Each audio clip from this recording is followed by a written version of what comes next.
Kung Fu. I will never fall at your hand. Yeah, you will. His AI reviews, and we just got back from watching Birth of the Dragon. Yes. Loosely based, inspired Bruce Lee film. We're gonna go ahead and dive right into it. This is the spoiler galore, longer version. Longer version. Longer version. So right off the bat, go ahead, Ian. What did you think? If you saw the shorter version, you already know that I wasn't a huge fan of this movie. Ian was unimpressed. Was not impressed. For martial, I mean, it's a martial arts movie, but to see like it's Bruce Lee. You expect a lot more with Bruce Lee story involved, and it just didn't deliver on that. It just kind of was just a basic story that involved some fighting. There's a girl involved, and you gotta fight to rescue the girl, and it just fell short. I will definitely say it was not over 9,000. No, it was not over 9,000. So I probably put it at maybe like 4,500. So, my view on it, my look. I was thinking about this, and it's Birth of the Dragon, right? So from that standpoint, you're thinking, oh, cool, we see Bruce Lee. But I rethought it, and it's kind of like an origin story for Bruce Lee. I mean, you go through. You see Bruce and you see his students, and for some reason Hollywood thought, let's have this story focus around this white guy who is his student, basically has some kind of grudge, a chip on his shoulder, right, from I don't know, his parents or his past. Why he for some reason he's just an angry white man in America, from Indiana. Is that a real thing? And from Indiana. Yeah, in 1969. Yeah. So, or 64? 64. 1964. One of those. Anyways, yes. Late 60s, okay? 60s. White man in America somehow feels oppressed and down on his luck. Yes. I'm raging. He's angry. Bruce Lee tries to help him, talks to him about it. Apparently this guy was like, oh, I see this Chinese chick at this store, because he apparently works in Chinatown.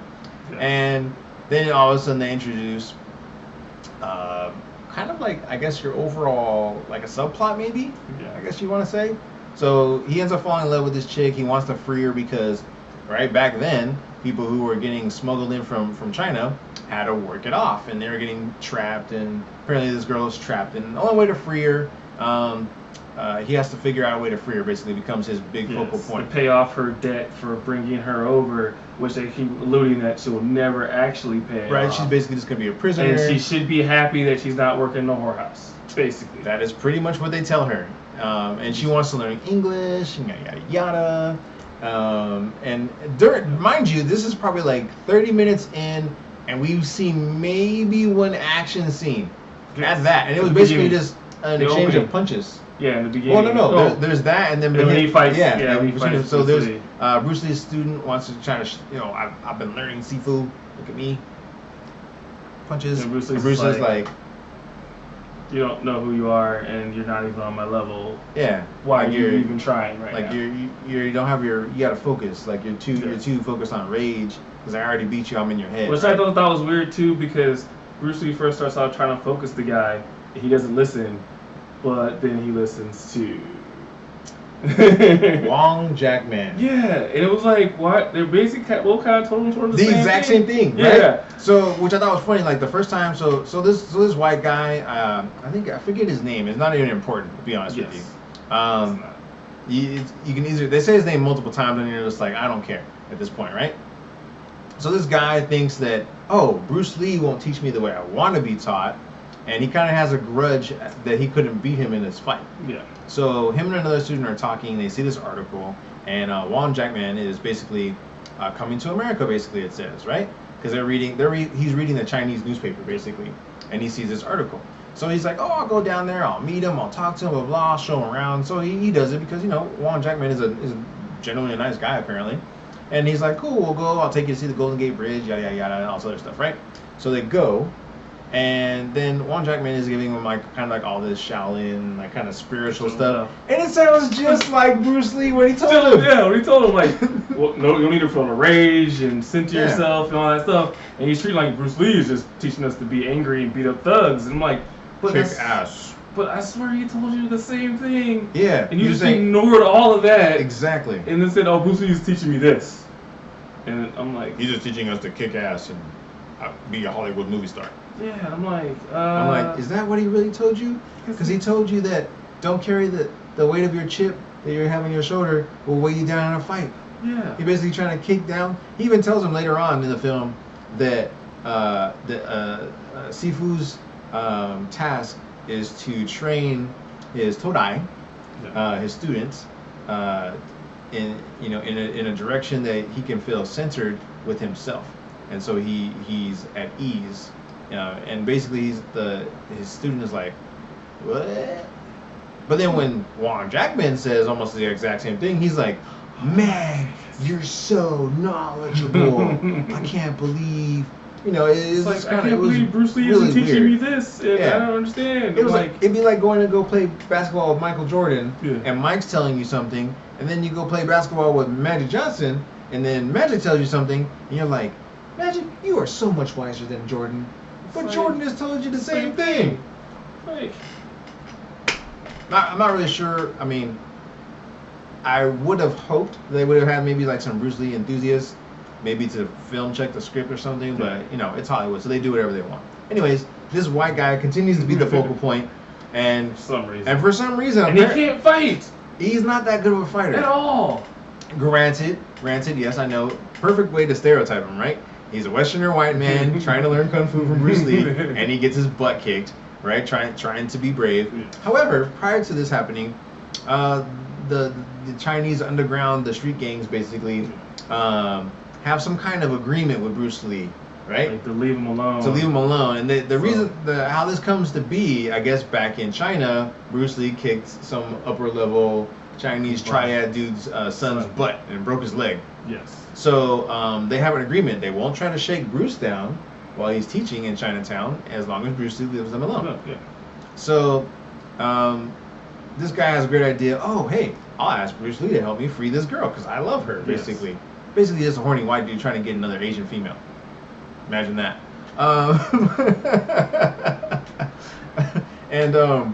So basically, Bruce Lee's like, I mean, she's not my problem. Yeah. Like, I'd leave her alone, right? She's kind of stuck. Like, leave it be. Like, you can't do this by yourself, and I'm not going to go out of my way to start a war with these Chinese people, right? Because he basically is, he's more concerned with himself. He's trying to launch his movie career. Yeah. He's trying to build his school. He's doing a lot of stuff right now. Yeah, Bruce is a hard worker. He's a hard working man. He's trying to get to legendary status. So this guy comes to Wong Jack Man, and he's like, hey man, I need you to help me get this girl free, right? And he's like, I mean, honestly, it's not my fight either. Yeah, I can't help you. Same thing Bruce Almost told the exact same thing Bruce said. Now, for some reason, when he's leaving outside, they're like, oh, you know Wong Jack Man? Yeah. And this lady proposes that he gets them to fight. And if they fight, doesn't matter who wins, but as long as he gets them to fight, whoever wins at the end, she will let the girl go. Yes. Out of her debt to her. And she can go free.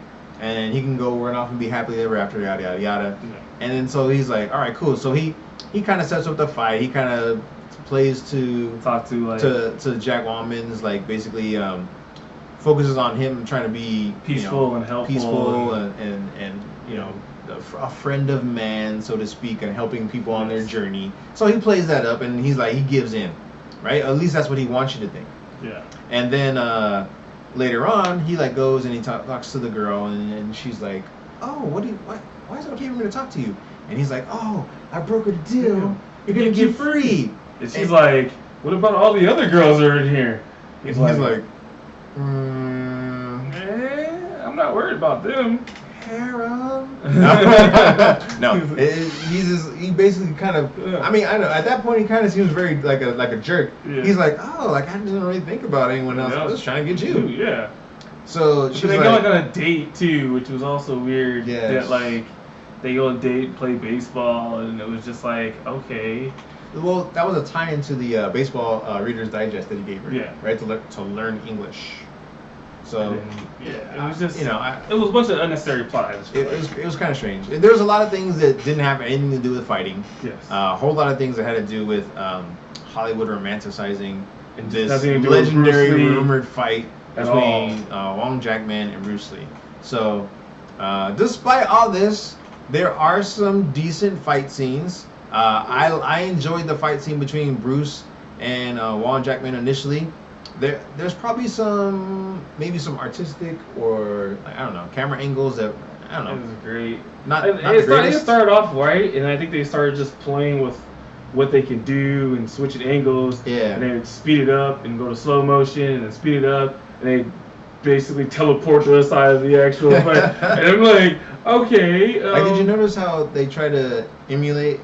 I'm not quite sure if this is what they were trying to do, but it looked like they were trying to show like Jack Wallman was envisioning what moves Bruce would do next. Yeah. And then he like countered them. And then later on, they showed something similar that Bruce was doing to Jack, but he actually never does the moves. Yeah. And neither one of them does the moves. Like Bruce didn't do the moves. If anyone's ever seen Sherlock Holmes, the new Sherlock Holmes, with Robert Downey Jr., where he kind of envisions what the fight's going to be like. And he just avoids all the punches. It seemed like that's what they were trying to do, but they never did. Don't actually accomplish. It's like he sees it, but then he does something totally different in turn. So, or maybe saying he saw this coming, so he basically cut that off before he cut those options off. Maybe that's what they did to each other, right? Maybe. I'm not sure. It just was kind of confusing. It's strange. And then the fight kind of ended abruptly, and it just kind of just was like... They both were like, all right, cool. Like, cool. I understand you understand me. Bruce knocked him down, he got up, it was kind of the fight before, and dude was like, okay, cool, it's over. Yeah. And you're just like...